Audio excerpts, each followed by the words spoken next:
Cette histoire commence pendant la Deuxième Guerre mondiale. Dans l'entourage du général de Gaulle, à Londres, deux experts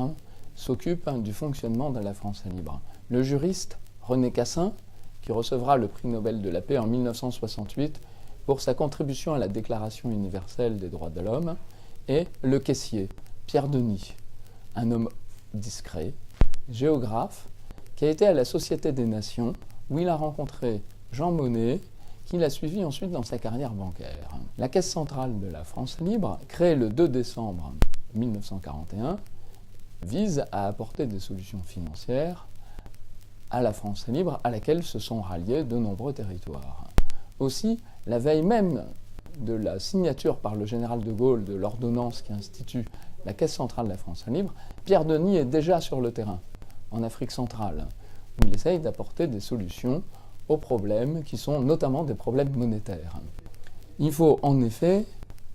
battre monnaie, et ceci va se traduire par l'émission de billets et de pièces.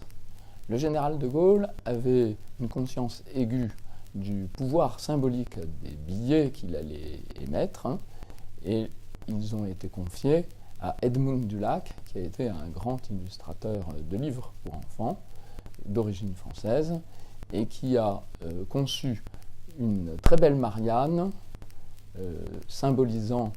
les vertus républicaines, et un phénix qui rappelait, par la métaphore de l'oiseau qui renaît de ses cendres, que la France pouvait revenir à ce qu'elle était avant la guerre. C'est aussi un symbole pour l'histoire de la Caisse centrale, parce que la Caisse centrale saura,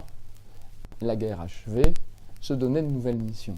Et ceci commence dès janvier 1944 à Brazzaville, avec une conférence au cours de laquelle un projet de développement est formulé pour l'Empire français. Il est formulé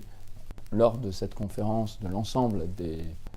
gouverneurs coloniaux de la France libre, sous la présidence du général de Gaulle, avec à ses côtés René Pleven, qui est le premier président du conseil de surveillance de la Caisse centrale de la France libre. Au lendemain de la conférence de Brazzaville, la Caisse centrale de la France libre deviendra la Caisse centrale de la France d'outre-mer.